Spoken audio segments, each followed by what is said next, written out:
tua verdade, do teu Espírito, Pai, que habita em cada um de nós, mas também se move no nosso meio quando nós estamos juntos. Pai, muito obrigado. Senhor, é um prazer, Deus, para a gente viver, Deus, e ser tua morada, tua casa, Senhor, lugar da tua habitação. Senhor, que tu possas realmente cuidar da nossa vida por inteiro, que nossa vida integralmente seja nas suas mãos. Pai, nós queremos dedicar nossa vida ao Senhor, nos consagrar ao Senhor. Pai, oferecemos a Ti, ó Deus, todo o nosso ser, Pai, e que todo esse ser que o Senhor nos deu, Pai, o nosso espírito, a nossa alma e o nosso corpo te louvem, te adorem, sirva ao Senhor e aos Teus propósitos. Pai, aviva tudo que está dentro da gente, Pai, e faz com que aquela fonte que um dia foi colocada dentro de nós, o Teu Espírito, a vida eterna, faz com que essa fonte jorre, Pai, transborde, Senhor, ó Deus, para fora mesmo, Senhor, atingindo a nós mesmos, Senhor, e aqueles que estão perto da gente. Pai, muito obrigado, porque Jesus ressuscitou, e porque Ele está vivo, e porque Jesus é a nossa vida, e nós Te louvamos por isso. Nos abençoe, como família, como casa. Obrigado por nos guardar e suprir. Nos ajude, Senhor, a continuarmos sendo fiéis ao Senhor e priorizando o Teu reino. Na minha oração, em nome de Jesus. Amém, Senhor. Amém. Obrigado, Valdemar. Obrigado, Borges. Se vocês quiserem colocar ali, ó, depois eu levo aqui dentro. Obrigado. Bom, Cleves, algum aviso para lembrar? Acho que é só o do Hernandes Dias Lopes, está distantezinho um pouco, né? Tá, mais alguns dias, então só continue orando. Se você deu o seu nome, fique livre para participar lá no Acampa 100, se o seu nome já foi dado. Estamos lá com as 70, quase 80 pessoas, está sendo uma bênção. Foi muito bom o início, ontem à noite, e a gente vai dar continuidade até terça-feira, tá bom? Ore pela moçada toda que está lá, para que Deus continue também mexendo, impactando, se revelando para a vida de cada um deles. Amém. Pastor Cleves.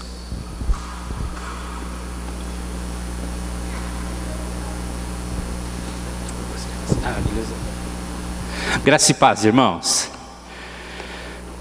Vamos orar mais uma vez.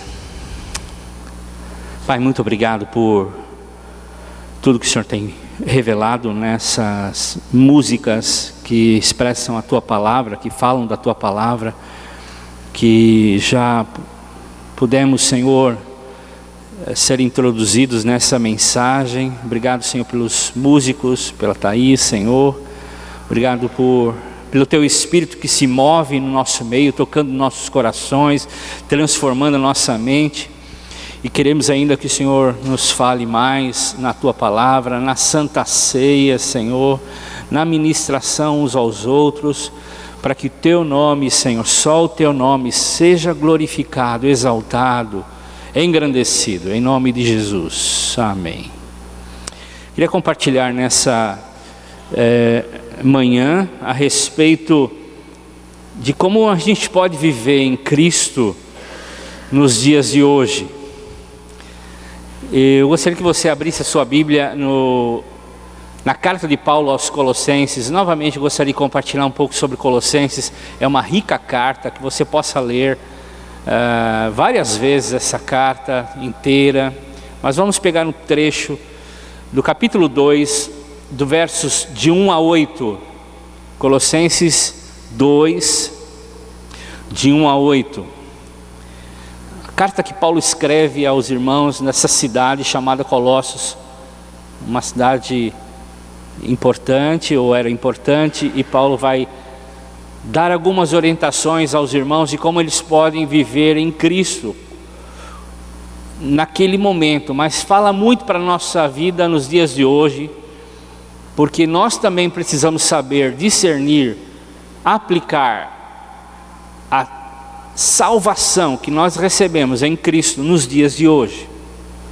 Não adianta só confessar, não adianta só falar que é um cristão, eu sigo a Jesus, se não houver uma prática.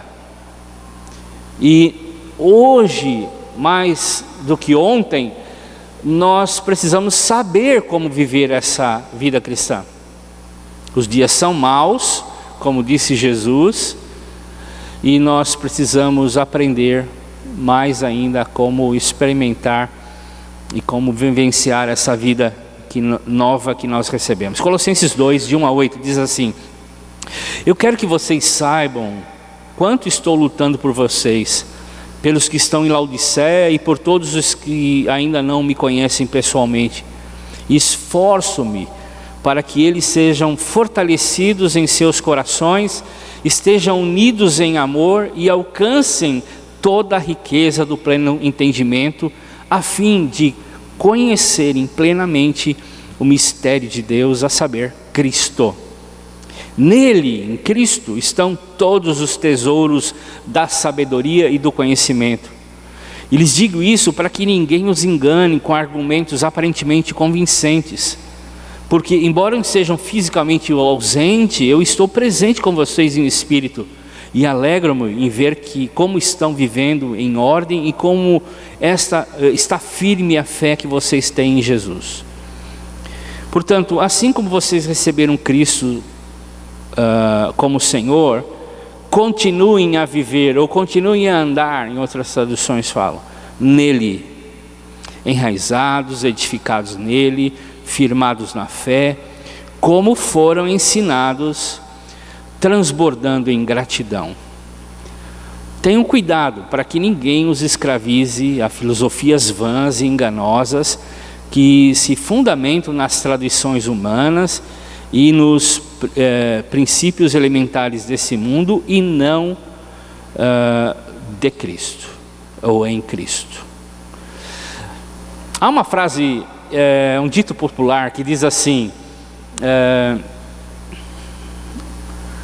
diga com quem tu andas e eu te direi quem tu és. Isso é um ditado popular antigo, mas que tem base bíblica. Creio que quem criou leu a Bíblia. E em Provérbios, por exemplo, deixa eu ver aqui, Provérbio, sumiu?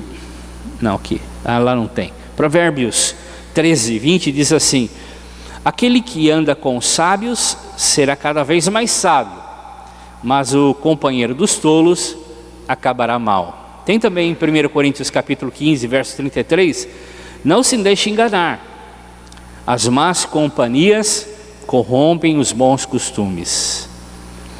E essa é uma reflexão a respeito de onde a gente tem comido, bebido, estado, o que tem feito a cabeça da gente nos dias de hoje, nesse mundo que se transforma rapidamente, o que tem orientado a vida da gente, onde a gente tem sentado, não fisicamente, mas onde a gente tem sentado para ouvir, onde a gente tem estado para fazer com que a nossa cabeça seja mudada, transformada. Isso é uma preocupação bíblica, e era uma preocupação de Paulo também, porque ele estava vendo os irmãos lá de Colossenses se desviando, ou buscando outras coisas, ou se contaminando com tantas coisas que naquela época já existia. E ele traz uma preocupação pastoral a respeito desses irmãos, de que eles conservassem a fé, a verdadeira fé, e não dessem ouvidos a tantos argumentos, a tantas filosofias que rondam por aí. Então, o propósito da carta de Paulo é esse: advertir os irmãos ali a respeito da vida que eles tinham, da vida que eles têm agora em Cristo e de como prosseguir nessa caminhada, já que eles estavam sendo influenciados terrivelmente por muitas pressões. Como a gente nos dias de hoje tem sofrido muito, mas muito mesmo, pressões de todos os lados, para nós vivermos, fazermos, falarmos, enfim. Paulo queria combater aquelas heresias que existiam, nós já vimos a semana passada, e ele queria levar os irmãos a viverem uma vida cristã autêntica, genuína, séria. A cidade de Colossos, a cidade de Colossos aí, é uma cidade hoje em ruínas, mas ela já foi uma das mais ricas daquela região, e ela foi sacudida e destruída por muitos terremotos. Então, quando Paulo escreve a carta, aquela cidade já tinha sofrido muitos terremotos e ela estava em decadência. A cidade estava em decadência. Ela perdeu a sua importância. Ela, lá no Vale do Lico, que é uma região onde tem Laodiceia, enfim, vários outros lugares, ela era muito rica, ela era muito conceituada. Ela tinha muitos judeus, porque muitos judeus migraram para lá. E era um lugar fértil de seitas, de sincretismo, enfim, de crenças, não só crenças religiosas, mas filosóficas também. Lá era a sede da adoração à deusa Cibele. Existe uma deusa chamada Cibele. E ela era considerada a mãe das deusas, ou mãe dos deuses. E lá tinha um templo muito grande. E mais tarde essa deusa, esse culto foi migrado para outros lugares. Mas ali havia um berço de muita idolatria. E aquela cidade tinha lá uma igreja, rodeada de todo tipo de pensamento filosófico, enfim, e religioso. Paulo queria que eles soubessem de algumas coisas. Lá no verso que nós lemos, o verso 1 a 5, ele fala assim: olha, eu quero que vocês entendam que eu luto por vocês. Eu quero que vocês saibam que eu me empenho por vocês. Esse é o compromisso que a gente tem que fazer uns com os outros, da nossa célula, da nossa igreja. Que a gente tenha um compromisso de lutar, de empenhar uns pelos outros, para que eles não se derretam nesse mundo, não se percam nesse mundo. Esse é o compromisso quando a gente vê alguém mais fraco, mais frágil, mesmo com um tempo de igreja, enfraquecido na fé, ou se afastado na fé, é estimulá-lo na fé, fazê-lo voltar para a fé verdadeira.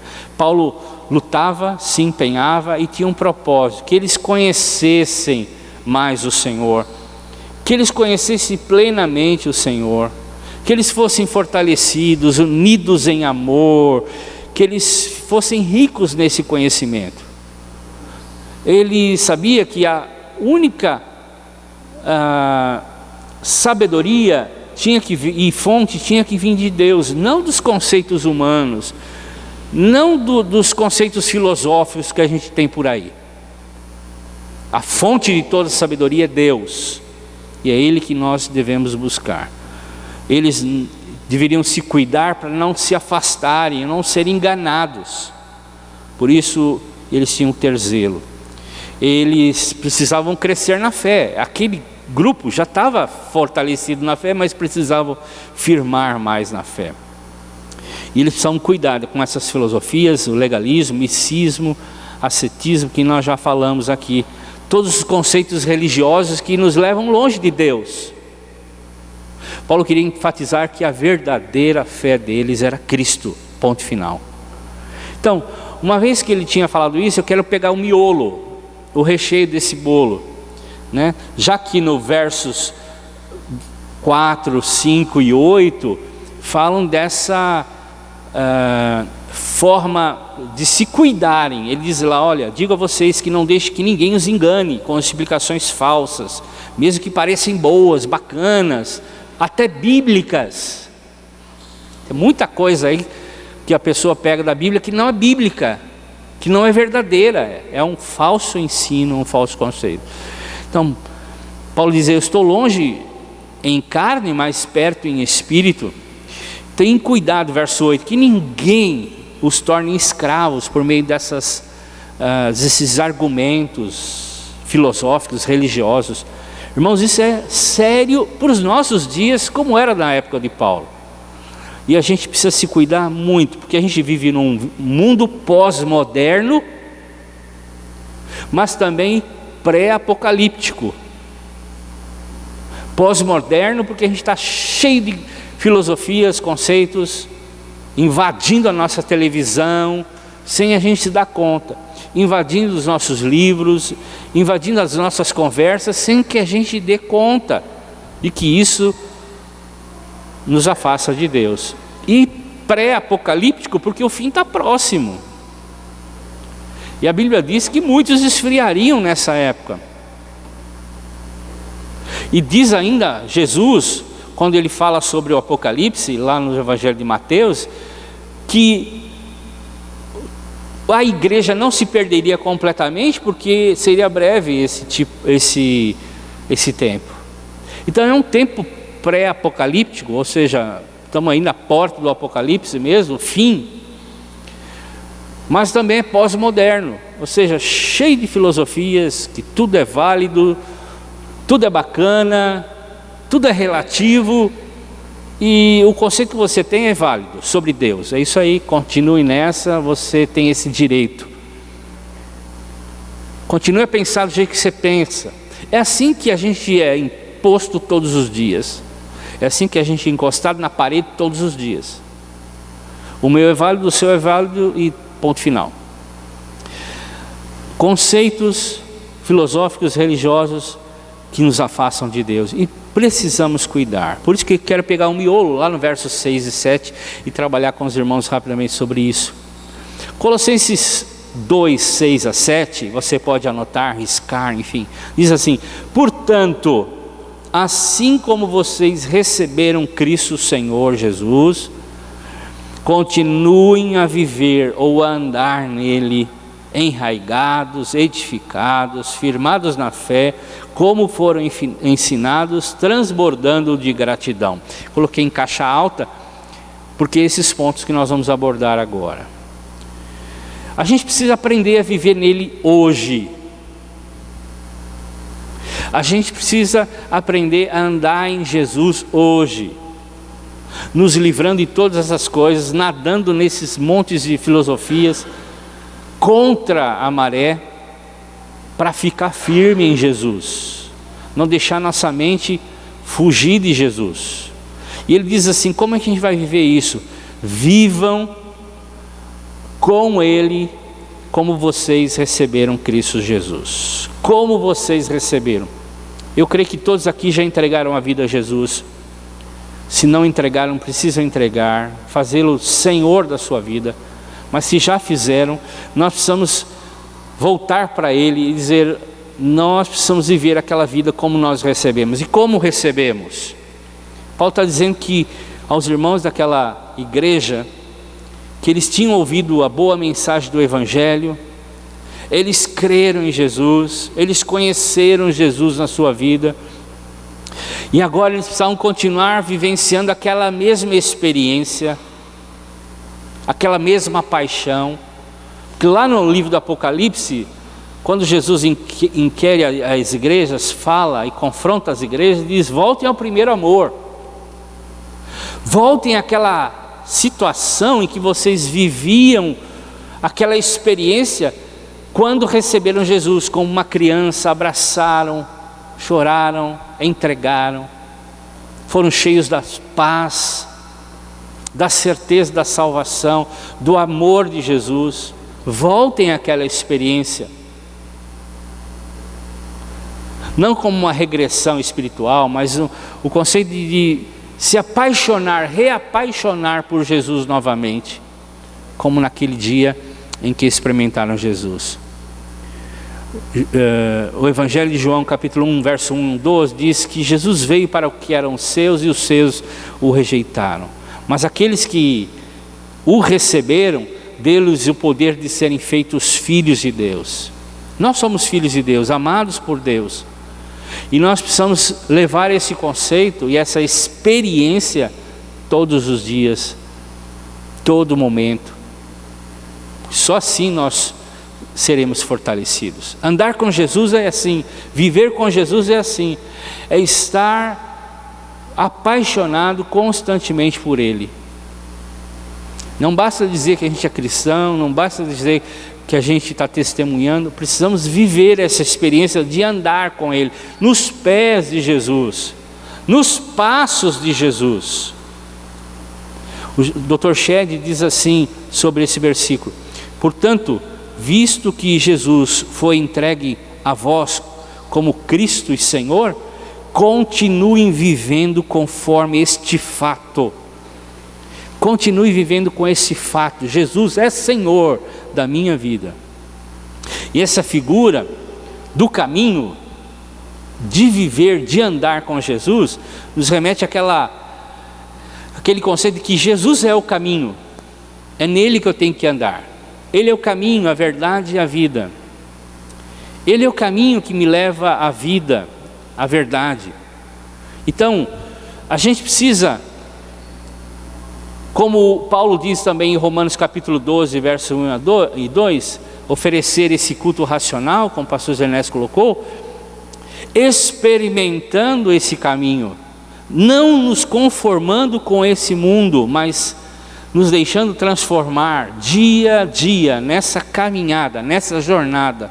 Porque se a gente dá pausa, stand-by na vida cristã, a gente perde muito, a gente retrocede, a gente esfria. É como o peixe, se para, morre. Tem alguns peixes em água gelada, se parar, morre.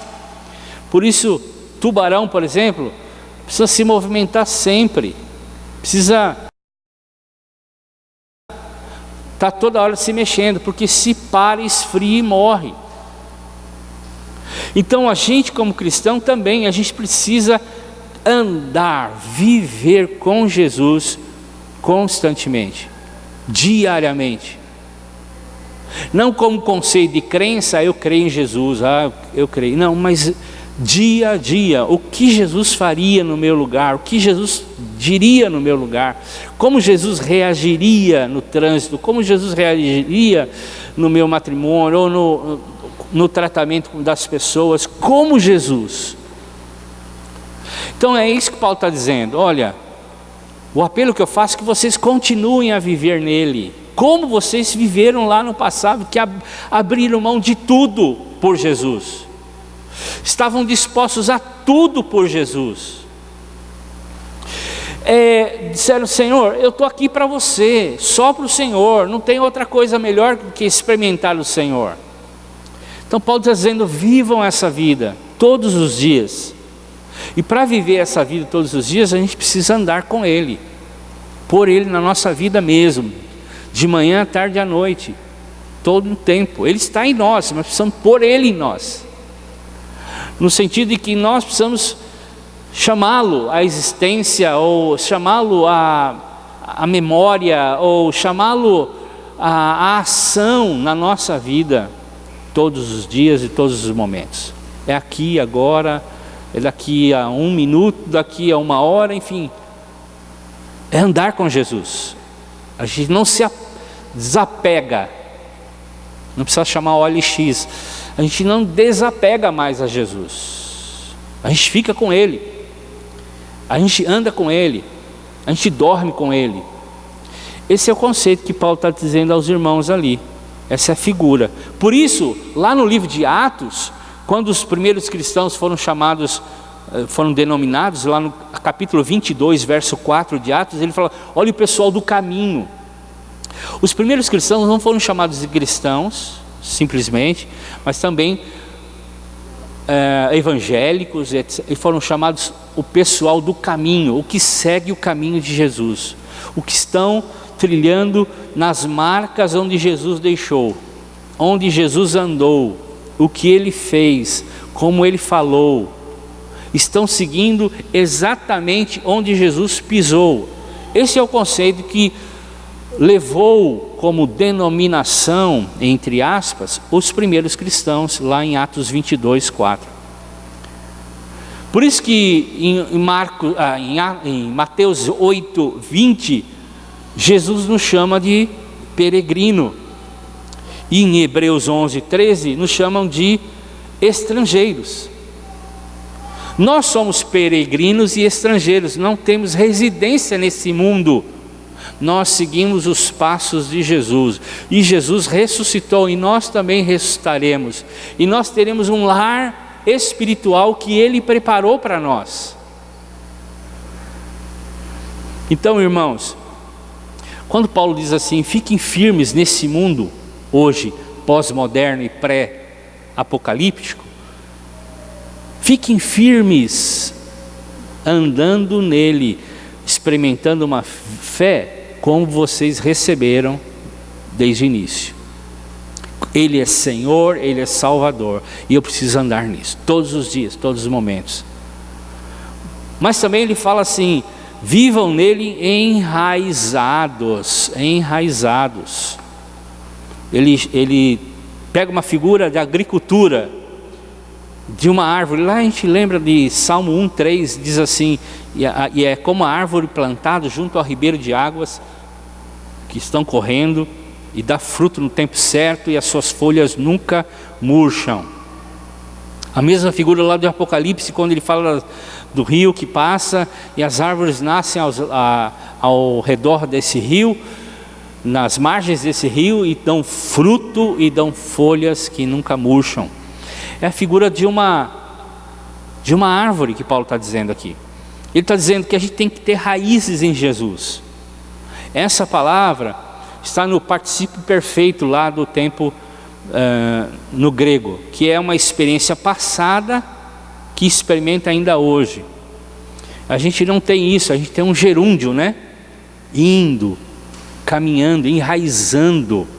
Ou seja, eu preciso enraizar em Jesus, mas preciso ainda fazer com que essas raízes cresçam. Porque o que faz uma árvore ser firme, forte e ter um bom fruto são as raízes. Quanto menos profundas, mais limitadas, fracas, as ventanias, e também pouco produtiva será a árvore.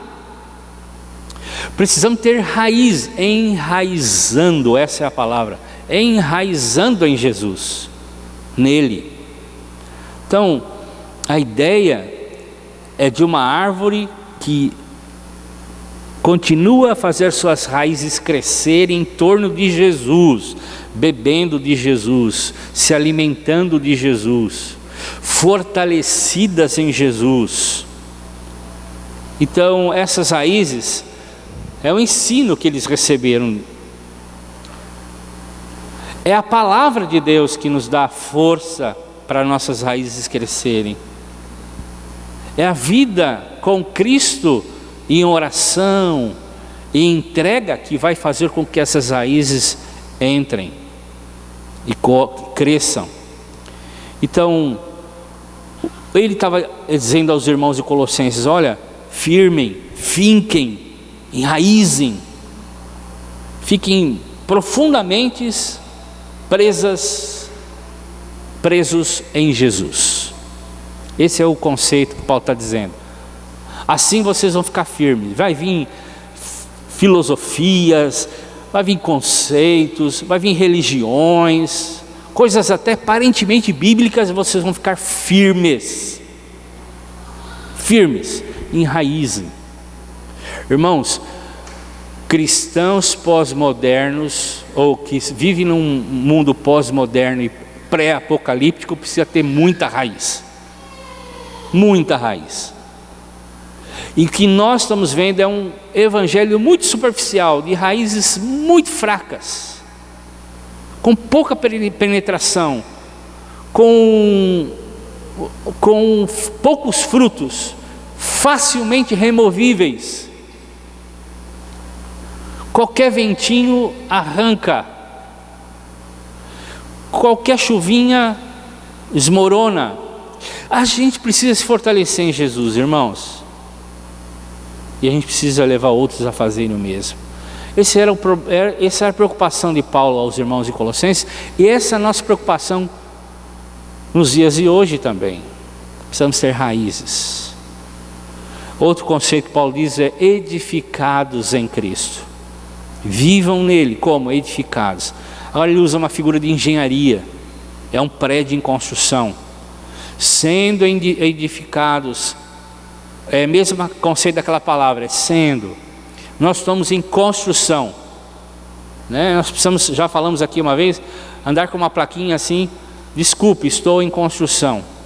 Nós estamos em contínua construção. Até o dia que Jesus nos levar, nós estamos numa contínua construção. Mas não podemos parar essa construção.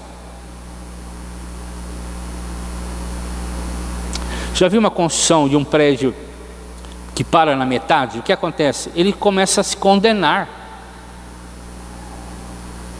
A gente teve experiências aqui em Foz, de parte de prédio que caiu e matou gente. Quando a gente abandona a construção ou para a construção, esfria a construção, a gente acaba se perdendo coisas que a gente já tinha na nossa vida, coisas bacanas, bonitas, que Jesus operou e trabalhou na nossa vida, o Espírito Santo agiu em nós, e nós começamos a abandonar essa construção, a gente começa a ruir espiritualmente, e não só espiritualmente, todas as áreas da nossa vida começam a ruir. Então, Paulo diz, olha, edifiquem, ou continuem sendo edificados. E ele tem alguns conceitos aqui. Ele fala que essa construção é para a habitação de Deus. Nós somos a habitação de Deus. Ele fala mais, que a gente precisa estar em constante edificação, mas também edificados na rocha, que é Cristo. Um alicerce forte. Não em qualquer lugar, nem em qualquer conceito, nem qualquer crença. É em Cristo. Por isso que 1 de Pedro capítulo 2, verso 4 diz que Ele é a pedra. Jesus diz lá no final do Mateus 7 que Ele é a rocha, onde a casa pode ser construída para ficar segura. E Pedro diz que Ele é a pedra angular, lá em 1 de Pedro 2, 4 a 8. Ou seja, a pedra que orienta as demais construções. Naquela época eles não usavam, o prumo deles era uma pedra bem lavrada que era posta no canto da parede, e ali todas as outras paredes eram feitas, eram erguidas em cima daquele conceito, daquele tipo de pedra. Então Paulo está dizendo, olha, nossa vida precisa estar bem edificada em Cristo Jesus, mas a gente precisa continuar a nossa construção. Continuem a construção. Paulo diz também em 1 Coríntios capítulo 3, de versos de 1 a 13, que nós estamos em construção e somos cooperadores dessa construção, como serventes de pedreiro, da construção da nossa própria vida. E a gente precisa saber que Cristo é a base, mas também escolher os melhores materiais. Paulo diz assim, alguém pode ter Cristo como base, mas edificar sua vida com pau, feno, palha, ou edificar com ouro, prata e pedras preciosas.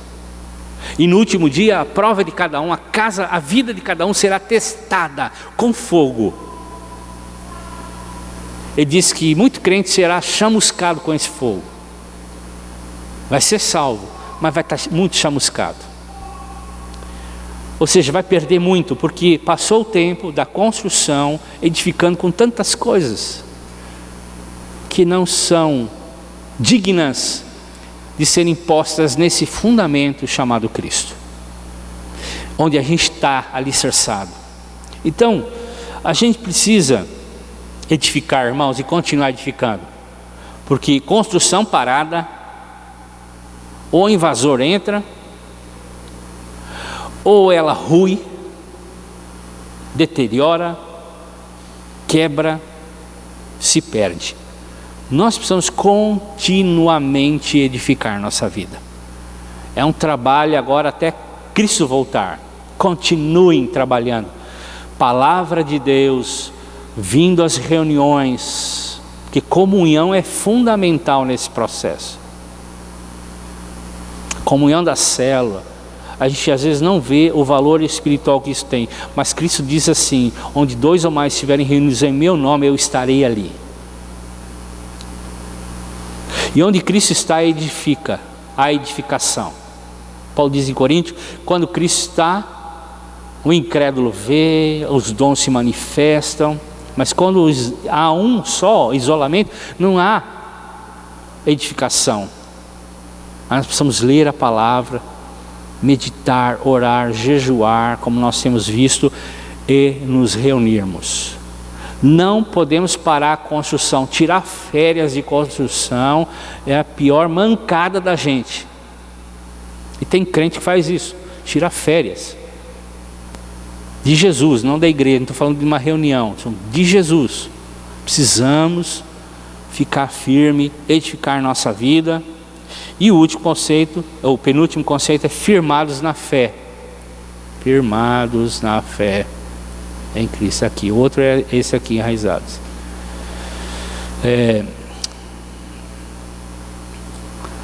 Hebreus 13:7 diz assim: lembre-se dos seus líderes que lhe falaram a palavra de Deus, observem bem o resultado da vida que tiveram e imitem a fé deles. Então, andar com Cristo, firmar as raízes, crescer no Evangelho, edificar, precisa ter firmeza de fé. Precisam firmar a fé, irmãos. A maturidade espiritual desenvolve-se a partir do fundamento da verdade bíblica, da Bíblia. A fé vem pelo ouvir, e o ouvir não de qualquer coisa, mas da palavra de Deus. Paulo está dizendo: se firmem naquelas palavras que vocês ouviram. Vocês foram ensinados, estão sendo ensinados, firmem nisso.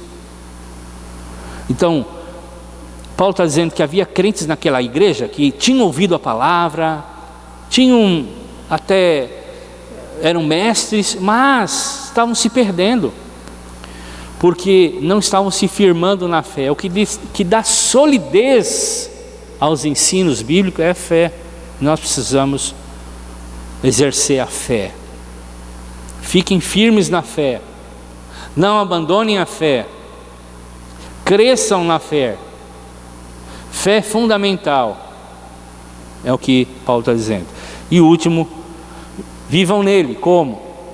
Tendo o coração grato, transbordem em gratidão. Paulo está dizendo um conceito de rio que transborda as margens, que alaga. Sejam generosos na gratidão. Ele diz: deem graças a Deus por tudo.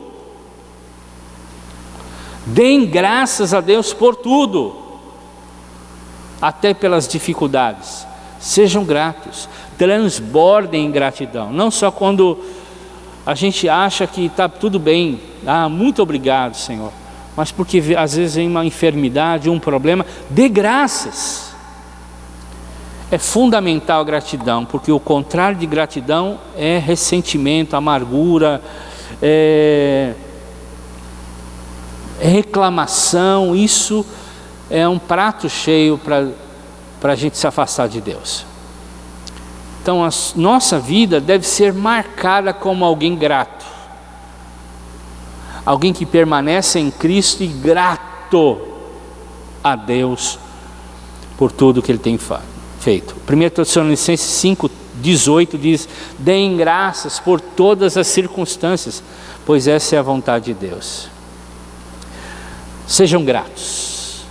Gratidão nos leva a andar com Deus, com Jesus, a ficar firme em Jesus. No mundo pós-moderno, onde hoje eu gosto, amanhã eu não gosto, amanhã eu quero outra coisa. Hoje eu viajava de ônibus, e aí comecei a viajar de avião. Aí eu não quero mais viajar de ônibus. Então, de classe econômica, mas depois eu tive a oportunidade de ir para a classe executiva. Eu não quero mais viajar de classe econômica, eu quero viajar de classe executiva. Aí depois, no outro dia, eu fui para a classe... qual é a próxima classe? Primeira classe, first class. Aí eu não quero mais viajar de forma alguma pela executiva, porque o paraíso é ali, né? Como diz um outro camarada que eu esqueci o nome, diz o seguinte: dá dó, segundo ele, porque eu nunca viajei, dá dó de descer do avião depois de 30 horas. Eu não quero descer do avião, está muito bom ali. E depois tem uma outra classe aí que você vai até dormindo, leito com chuveiro e tudo mais. Muito bem, queridos, a gente começa a ser ingrato pelas coisas que foram passadas, a gente não quer mais aquilo. Parece que sempre crescer é a palavra do conceito filosófico de hoje. A gente não está preparado, e a geração de hoje, dos jovens, está muito menos preparada do que dos um pouco mais de idade, de receber um não, de ter o seu padrão, entre aspas, que nós julgamos tão importante, cair um pouco, de não passar por certas experiências que nós já passamos lá atrás. Por exemplo, uma inflação de alguns por cento no mês, né? 2% ao mês, um pouco mais, mas alguns anos atrás nós tínhamos quanto? 80% por mês. Quem foi dessa época entende o que eu estou falando. Você recebia o salário hoje, ele valia 80% a menos. Então a gente perde o momento de agradecer a Deus por tudo, até na possibilidade de voltar uma classe de ônibus novamente. Agradeça a Deus, glorifique a Deus. Deus tem mais para nós no sentido que nós pensamos, porque a gente pensa que Deus, o melhor de Deus é a hyperclass, se existe isso, achando que esse é o que Deus quer da gente, quando a gente pode glorificar Deus dentro de um ônibus, sem ar-condicionado. É duro, mas a gente pode glorificar a Deus ali, ter experiências poderosas com Deus ali. Então glorifique a Deus. Esse é uma coisa que nós precisamos aprender. Bom, aqui estão as figuras que nós passamos. Verso 2, capítulo 2, verso 5 diz que nós estamos unidos com Cristo. A figura de um exército, todos focados, todos direcionados, todos com um só objetivo, todos com um general que nos dá a ordem, nós vamos, pelo nosso general nós iremos. Nós somos chamados também de peregrinos. Nós andamos com Jesus, andamos com Ele onde quer que Ele ande. Nós somos chamados de árvore, precisamos ter raízes profundas. Nós somos chamados de edifício, né? De uma casa, de uma habitação, onde a gente precisa estar firme em Jesus, edificar com o material certo. Nós somos chamados para ir numa escola e aprender ou ver aqueles conceitos que nós temos aprendido na palavra de Deus a respeito de Jesus, do andar com Ele. Nós somos chamados de rio, e nós precisamos transbordar de gratidão a Deus. Irmãos, é isso que nós precisamos fazer nesse mundo pós-moderno e pré-apocalíptico. Precisamos aprender a andar com Cristo e continuar firme nele. Nós estamos aí cheios de coisas, cheio de conceitos, de religiões, algumas até aparentemente bíblicas. Grande engano de Satanás, porque Paulo diz lá que são fortalezas, principados, potestades, que estão levando. A preocupação dele não é o mundo, a preocupação dele é a igreja de Jesus. E quanto mais ele enfraquecer a igreja de Jesus, fazendo com que os crentes se tornem desunidos, cada um buscando um jeito, que ele faça a igreja de Jesus perder a vitalidade, porque não tem raízes profundas, abandonar a construção, ser um rio fraco de gratidão, ou sem nenhuma gratidão, não frequentar a escola, ou seja, não ler a palavra, não aprender com os demais irmãos na célula. Isso leva a um enfraquecimento tal da igreja que o mundo acaba entrando e deteriorando a nossa vida espiritual. Que a gente possa reagir a isso, como Paulo alertou a igreja. A palavra está nos alertando como igreja a continuar firmes em Jesus. Amém, queridos? Vamos orar uns com os outros? Vamos fazer isso antes da ceia. Vamos orar. Ore com o irmão do seu lado. Abençoe a vida dele.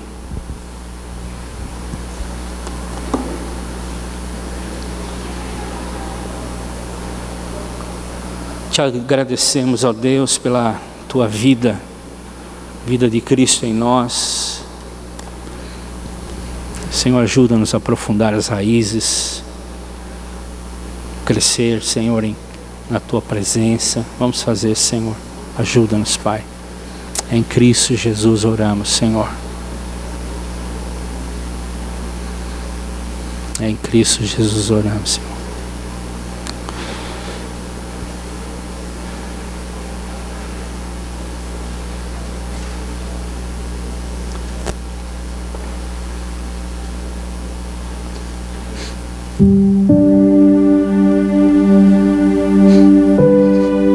Obrigado, Senhor, pelo pão e pelo vinho. São símbolos do sangue e são símbolos do corpo de Cristo. Nós agora vamos comer e beber. Senhor, que a gente possa assimilar espiritualmente que a nossa vida deve ser transformada, envolvida por Jesus, de tal forma que a gente possa fazer parte dele, que o Senhor nos chama de corpo de Cristo. Senhor, estamos comendo esse pão e esse vinho, grato pelo sacrifício de Jesus, Senhor.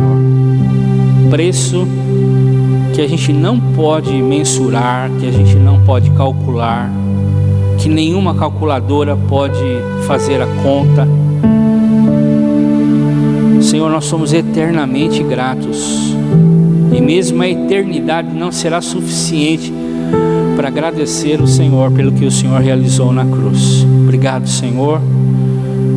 Nós estamos declarando nessa manhã também a tua ressurreição.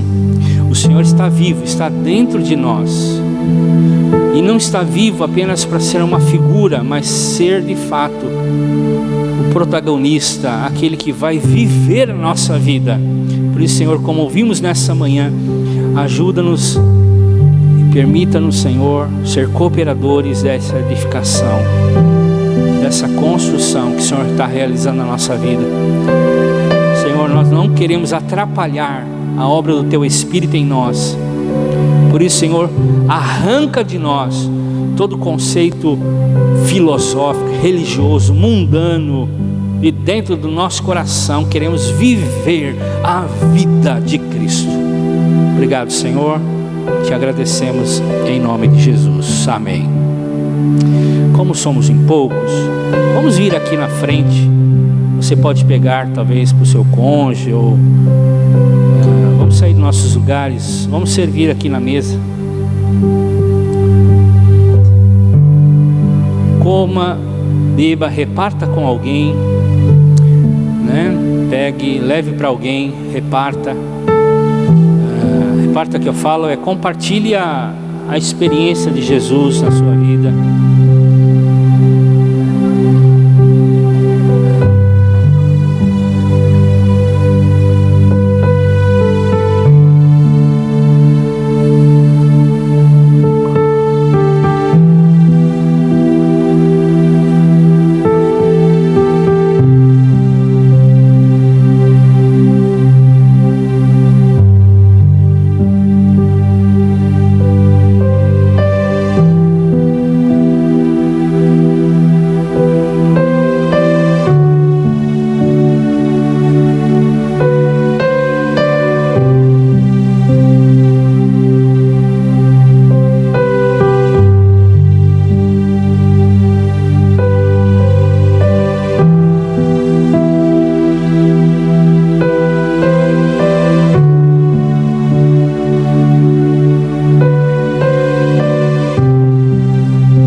Orem uns pelos outros, agradeça a Deus pela oportunidade de estar compartilhando com os irmãos. Abençoe.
Deus abençoe a todos, uma boa semana, vão na paz, que a vida de Jesus continue edificando a nossa vida e trabalhando em nós, amém? Deus abençoe, vão em paz.